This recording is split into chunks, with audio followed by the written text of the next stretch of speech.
Vous êtes déjà là? Bonjour. J'étais sur un livre qui parle des vestiges miniers dans les Cévennes. En couverture, le fameux site de la Drèche, à côté d'Alès. Dans ce livre, il est aussi question du prestigieux puits Ricard, à la Grand-Combe. Ah, ce pays des Cévennes, à l'histoire ouvrière et aux luttes des mineurs qui ont tant apporté de conquis sociaux. Bon, là, vous êtes en train de vous dire que Bob le Rouge est en train de partir en sucette. En effet, quel rapport avec la choucroute politique? Et pourtant, il y a quand même un rapport avec la politique. Je vous explique pourquoi. Aujourd'hui, je vais vous parler des dernières élections législatives dans la 5e circonscription du Gard. Pour rappel, en 2022, c'était Michel Salas de la France Insoumise qui avait été élu député. En juin dernier, aux législatives, c'est le même candidat de gauche qui s'est présenté sous l'étiquette du Nouveau Front Populaire. Et à la Grand-Combe, ville communiste, il a obtenu plus de 70% des voix, un vrai carton. Malheureusement, dans cette vaste circonscription, tout ne s'est pas passé pareillement qu'à la Grand-Combe. Et oui, ce territoire est immense. Il va d'Alès jusqu'au Vigan, et même après le Vigan, jusqu'à la limite avec le département de l'Aveyron. Ce pays des mineurs et de travailleurs de la terre, marqué par une histoire de lutte des Camisards et de la résistance des Maquisards, mais ce pays, il a basculé. Car en fin de compte, c'est un parachuté de l'extrême droite qui a été élu député. Ouais, c'est pas très marrant ce que je vous raconte en ce moment, mais ça peut le devenir.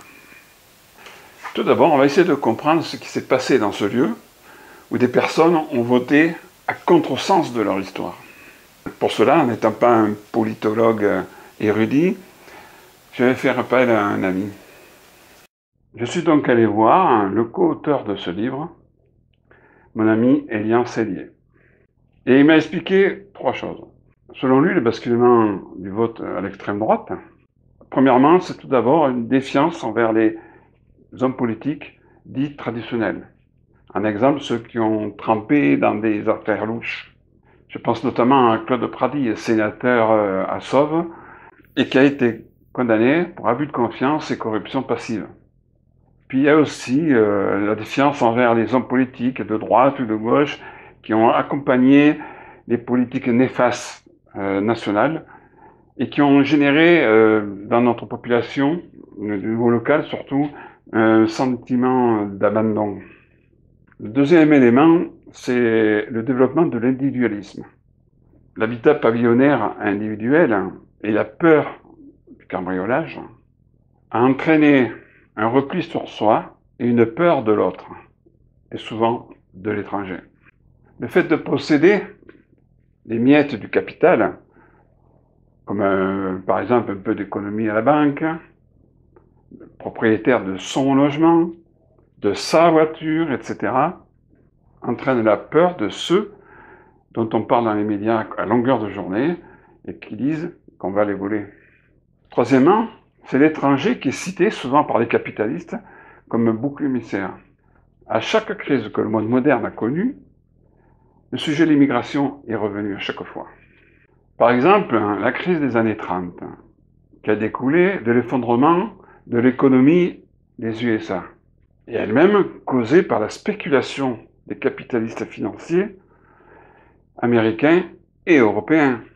Cette crise a fait apparaître une expansion des idées d'extrême droite en Europe et a permis la mise en place d'un régime fasciste en Europe, avec Hitler en Allemagne, Mussolini en Italie ou encore Franco en Espagne. Et à chaque fois, l'étranger, qu'il soit juif, arabe, polonais, arménien, espagnol même, a été désigné comme le fauteur de cette crise. Alors que nous savons que son origine est purement d'origine capitaliste. Ce qui démontre que, historiquement, l'extrême droite a toujours été l'allié de la droite et du capitalisme. Voilà donc un début d'explication du basculement du vote des Français vers l'extrême droite. Elle est basée sur quoi? Sur la défiance infondée de toutes les personnes politiques. Et ça, à cause d'une poignée de malhonnêtes. C'est aussi basé sur la méfiance de l'autre, bien entretenue par les médias. Et aussi sur le mensonge permanent de cette extrême droite, qui prétend vouloir aider le peuple, mais en fait ne cherche qu'à le diviser. Admettons, il n'y a rien de rationnel dans tout ça. Et surtout, c'est pas du tout constructif pour notre société. Mais revenons à notre 5e circonscription du Gard. Suite à la dissolution de l'Assemblée nationale, voulue par Macron Ier, nous sommes retournés aux urnes pour désigner un nouveau député. Dans la 5e du Gard, donc, l'Alliance droite et extrême droite a présenté, dans un premier temps, un candidat, un dénommé Espagnol, un parachuté de l'Oise, mais qui a été vite retiré car il venait déjà avec des casseroles. Et en effet, il était déjà sous enquête de la police pour une affaire d'escroquerie. Et oui, il lui reprochait d'avoir facturé des prestations informatiques pour 60 000 euros à une commune, alors que ces prestations n'ont jamais été faites. Tiens, ce truc, ça me rappelle une affaire dans le Gard rhodanien. Et alors, les grands penseurs de LR et du Rassemblement national ont choisi d'en présenter un autre. On le voit là entouré de Ciotti et de Bardella. Alexandre Allégret-Pilot qui s'appelle. C'est un parachuté savoyard. Et celui-là, c'est un champion du monde. Vous allez voir. En effet, outre des propos sexistes, racistes, homophobes et j'en passe et des pires, cet homme est un haut fonctionnaire de l'État au ministère des Finances à Bercy, où il est le chef de la mission de restructuration des entreprises. C'est comme ça que c'est écrit sur le journal officiel. Déjà, en qualité de haut fonctionnaire, il aurait dû se mettre en retrait de son activité professionnelle pendant la campagne électorale. Et il aurait dû en avertir sa hiérarchie, ce que visiblement il n'a pas fait. Mais remontons au 20 décembre 2023. Dans le cadre de ses fonctions, Allégret-Pilot a pris un arrêté attribuant la somme de 1 300 000 euros par un prêt de la banque BPI France Financement SA à la société MBH SAMU. Cette somme est attribuée dans le cadre, je cite, versement d'une aide au soutien de la trésorerie de la société MBH SAMU fragilisée par l'agression de la Russie contre l'Ukraine. Alors je suis allé voir sur le site officiel des annuaires des entreprises ce que c'était cette société MBH SAMU. Et cette société a pour activité des transports aériens de passagers et basée à Annemasse en Savoie. C'est donc une société savoyarde comme notre député. Ben tiens, MBH voulant dire Mont Blanc Hélicoptère, comme on peut le voir sur le site internet de cette société. Maintenant, faire le lien entre cette société et la guerre en Ukraine, ça me paraît bien compliqué. Peut-être assurait-elle une ligne aéroportée entre Kiev et la Savoie. Allez savoir. Et puis, 6 mois plus tard, le 5 juillet 2024, le même Allégret-Pilot a modifié son arrêté initial du mois de décembre 2023. Il faut savoir quand même que le 5 juillet, nous sommes entre les 2 tours des législatives. Et ce nouvel arrêté nous informe que, je vais vous le dire, et cette modification, c'est pour attribuer la somme de 1 300 000 à une autre entreprise. La société MBH SAMU n'est plus bénéficiaire de la somme promise dans le cadre de l'aide en raison de la guerre en Ukraine. Et que c'est la société Vitis Gallica qui en profite, dans le cadre d'un décret du 12 juin 2020 attribuant une aide aux entreprises en raison du Covid-19 ou pour la guerre en Ukraine. Et tant pis pour les hélicoptères qui ont vu s'envoler leurs espoirs de financement. Et Vitis Gallica, Cadaco. En fait, c'est un domaine vinicole. Il est aussi appelé domaine du Clos de la Bière. Il est basé dans l'Ain et son dirigeant est un dénommé Thierry Trocon. Je vous jure que c'est vrai. Alors, je me pose la même question que pour la société précédente. Quel rapport avec la guerre en Ukraine? À moins que Zelensky avait l'habitude de venir dans l'Ain pour se fournir en vin. Et qu'enfin, il est vain aujourd'hui de boire du vin dans l'Ain.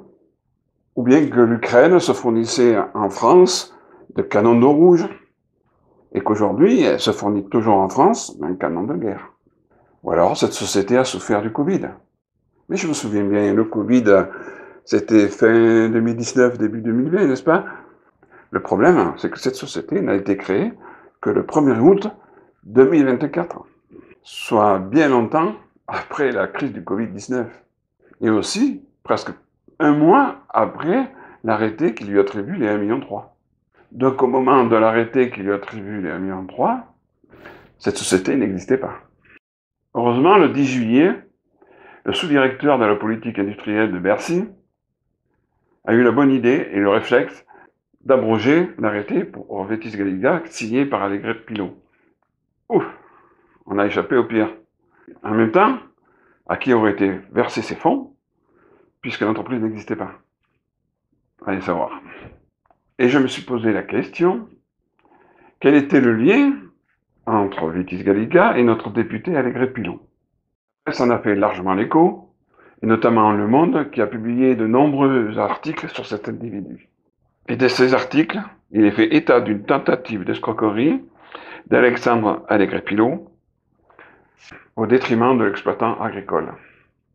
Alors j'ai cherché des infos sur ce monsieur Thierry T. Et voilà ce que j'ai trouvé. Outre la gérance de Vetis Gallica, il se trouve qu'il est aussi membre du GFA de Rotor, lui aussi basé dans l'Ain. Un GFA, c'est-à-dire un groupement foncier agricole, c'est un peu comme une SCI, mais dans le domaine agricole. Et les associés, ce sont les propriétaires des terres agricoles qui composent ce GFA. Et en consultant les noms des associés du GFA, j'ai trouvé un nom qui m'a surpris. Une dénommée Madame Allégret Christiane, née en 1947. Allégret. Vous avez dit Allégret? Bon sang, mais c'est bien sûr. C'est le même nom que notre député. Bon, honnêtement, j'ai pas réussi à trouver un lien de parenté entre ces deux personnes. Mais quand même, drôle de coïncidence, n'est-ce pas? Voilà le portrait que je peux vous faire du nouveau député de la 5e circonscription du Gard.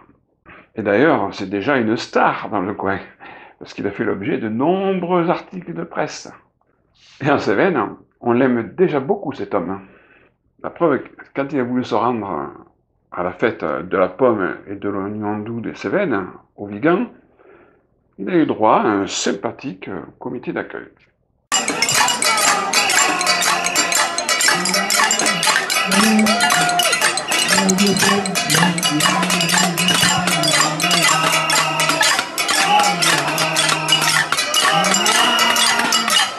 Il en a de la chance d'être accueilli en chanson avec le bruit des casseroles. Et mieux encore, un homme de très bonne volonté a voulu le blanchir de ses frasques.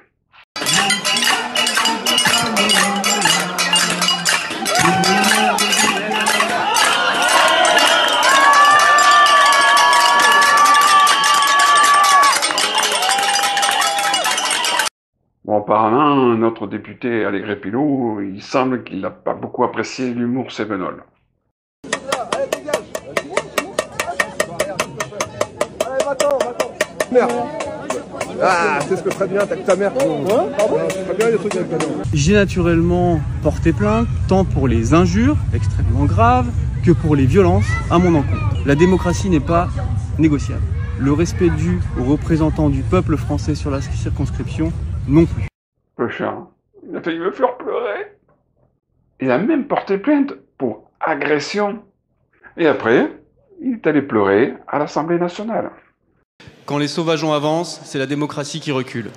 Les violences envers les élus explosent, tout comme celles envers l'ensemble de nos concitoyens dont l'intégrité physique et morale est en jeu.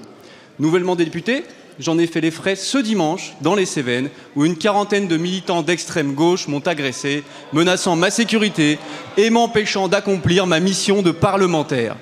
Et Retailleau, notre ministre de l'Intérieur, qui le défend. Et je me suis tenu informé de ce qui s'est passé dans les Cévennes, c'était dimanche. Je pense que les gendarmes ont agi très vite pour vous exfiltrer. Nous avons interpellé celui qui est présumé à l'origine de ces violences. Et j'espère bien qu'il sera sévèrement sanctionné. Nous ne devons rien lâcher. Je ne lâcherai rien. Et en même temps, ils sont de la même veine. Je l'ai déjà dit, droite et extrême droite, ils ont toujours été cul et chemise. Je ne sais pas s'il est au courant, Retailleau, mais il y a quand même une enquête du parquet national financier sur les faits et gestes de ce député. Et alors, avant de le défendre, il sait bien qu'il sache que c'est pas un élu comme les autres. Et puis quand on parle d'agression ou de violence, faut pas déconner quand même. À part dans son amour-propre, est-ce qu'il est blessé cet homme? Un médecin l'a-t-il examiné? Est-ce qu'il a eu un arrêt de travail pour ça? Et du coup, l'enfarineur, il s'est retrouvé devant le juge, au tribunal à Alès, dans le cadre d'une procédure de plaider coupable. Capuche sur la tête, Nathan sort du tribunal à l'issue de sa comparution pour violence sur personne en charge de mission de service public.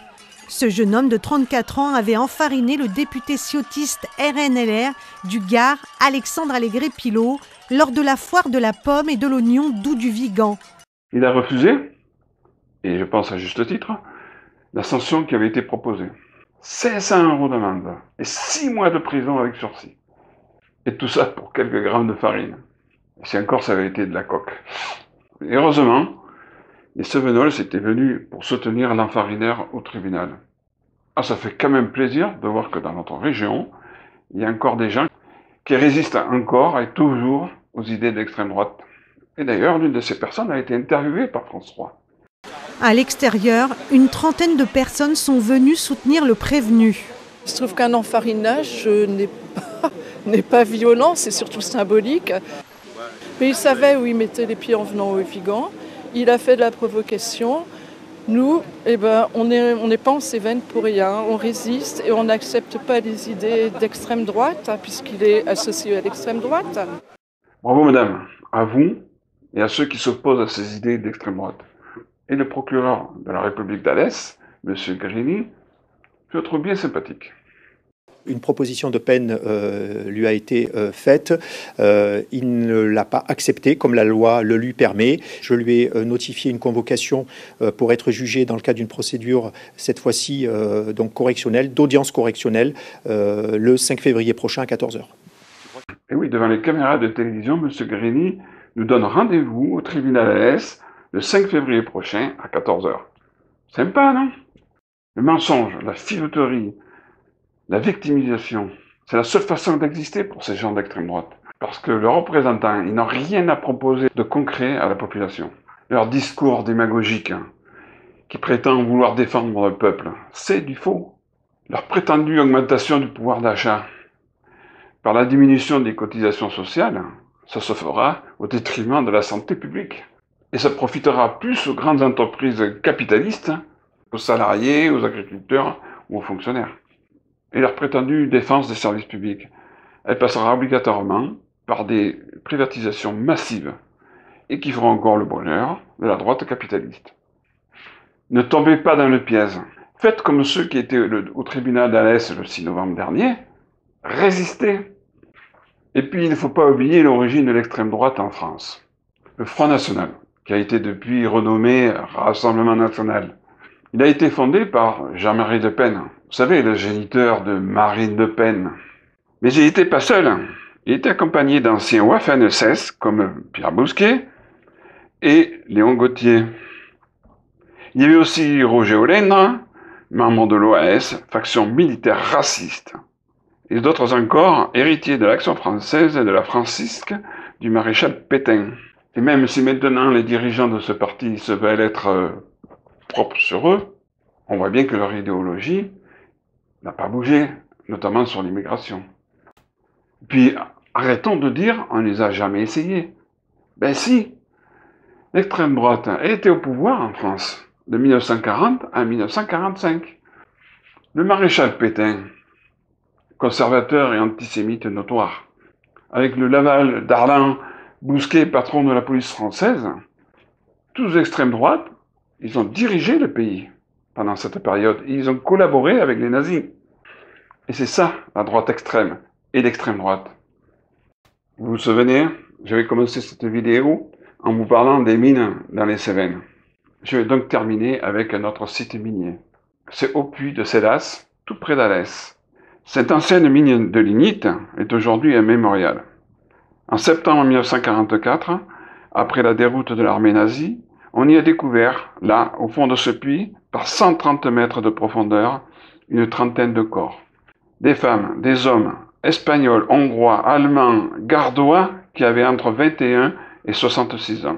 C'étaient des résistants à l'armée nazie et au régime de Vichy. Ils ont été arrêtés, torturés, assassinés et jetés dans ce trou, avec la complicité de la police française de Bousquet et du gouvernement d'extrême droite du maréchal Pétain. Chaque année, en octobre, se tient encore une cérémonie d'hommage à ces victimes. Et le lieu est toujours fleuri, car après 80 ans, la cicatrice ne s'est jamais refermée. Une plaque de marbre rappelle les faits. Et elle se termine par cette phrase « Passant, souviens-toi ». Malheureusement, il semble que nombre d'entre nous ont oublié. En écoutant et en votant pour cette droite-là, et pour le parti de la famille Le Pen, vous faites le des extrêmes et vous propagez des idées destructrices. Et ça ne vous apportera rien, si ce n'est la division et la violence entre les habitants de notre pays.